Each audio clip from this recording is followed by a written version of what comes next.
My grandfather's grave hadn't even settled when the shift began.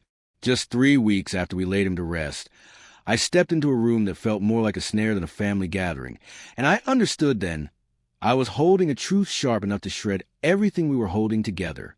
And they wanted that truth buried with him. My name is Jason Carver. I was raised in the dust and rumble of the world Henry Carver built. My grandfather, he didn't just construct buildings. He shaped skylines. Carver Construction was his dream, built from nothing but a toolbox and sheer will. Brick by brick, he molded half of the city into being.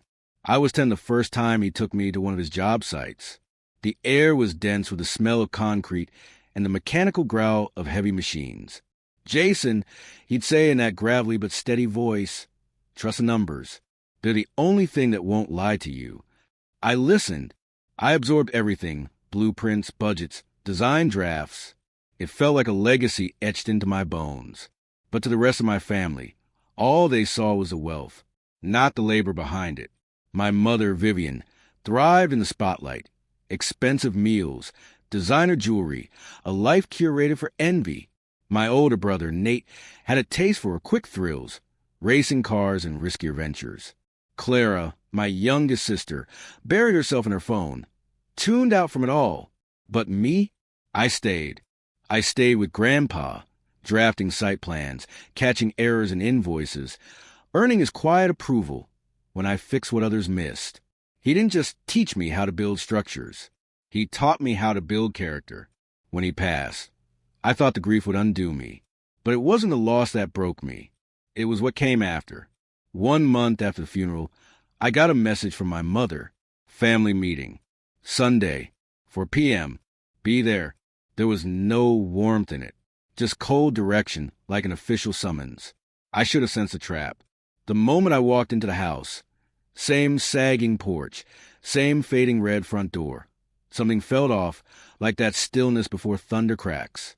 Inside, the setup was obvious. Mom sat upright, her smile tight and forced. Nate lounged with nervous energy, glancing around like he owed the room something. Clara curled up, silent, eyes cast down. And in the corner sat 2 strangers in sharp suits, their briefcases placed like shields. "Jason," Mom said, voice smooth and artificial, "these are our financial advisors. Not friends, not relatives. Advisors." As if Grandpa's legacy was just a spreadsheet to reorganize. One of them leaned forward to offer a handshake. I didn't budge. Instead, I took the only seat available, an old wooden chair position like I was on trial. "Water?" Mom asked, sugar sweet.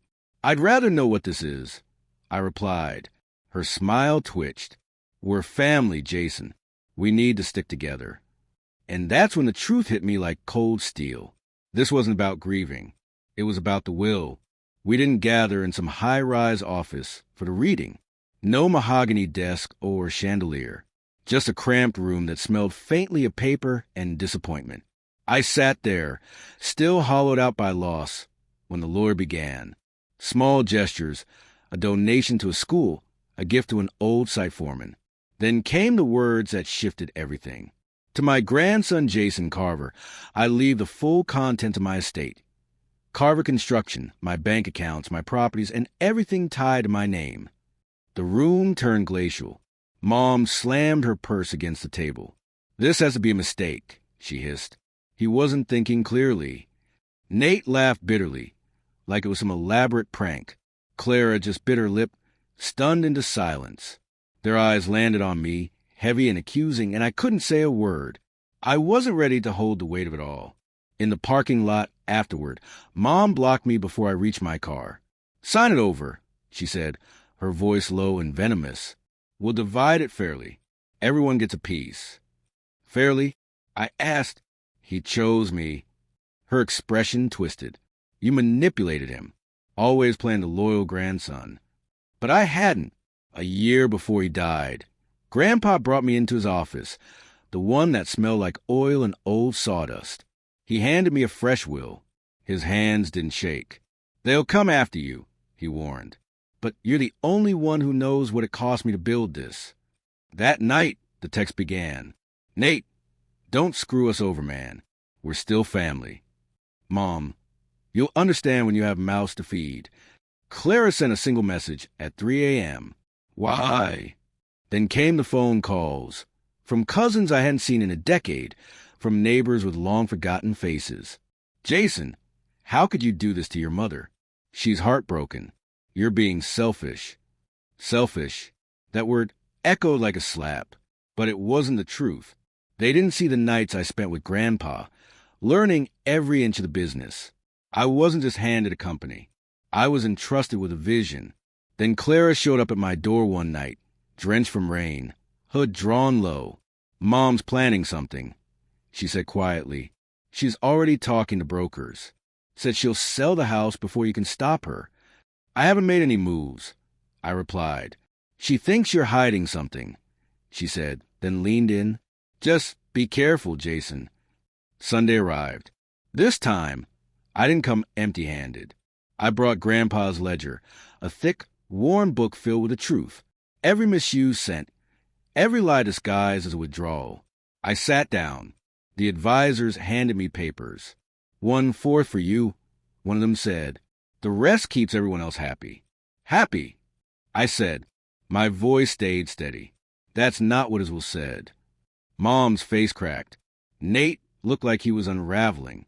Jason, he said, you know he wasn't thinking straight. I opened the ledger. April 7th. I began sliding a page across the table. Mom, you said Clara needed rehab. Took $20,000. Clara, you posted photos from a music festival that same week. #livingfree. The silence was instant. Mom went pale. The advisors squirmed in their seats. I flipped another page. August 22nd. Nate's tuition, right? Except you dropped out. But that hot tub? Paid in full. Clara stood. Her voice didn't waver. You used my name? Sit down, Clara. Mom snapped. No, Clara replied. Just one word. But it rang through the room like a gavel hitting hardwood. She looked at me. I'm done with this. We walked out together, past the frozen faces, past the chipped red door. In the car, she didn't speak. She didn't have to. The silence said enough. The next morning, I went back to Grandpa's house. My house now. His office still smelled like him. Sawdust whiskey time. In his desk, I found that ledger again. Tucked inside was a note in his rough handwriting. Jason's got the soul I couldn't give the others. If he stays true, he'll build more than I ever could. This isn't about money. It's about him. The man who saw me when no one else ever did. And now I'm not alone. Clara's with me. We're not just preserving a business. We're honoring a promise.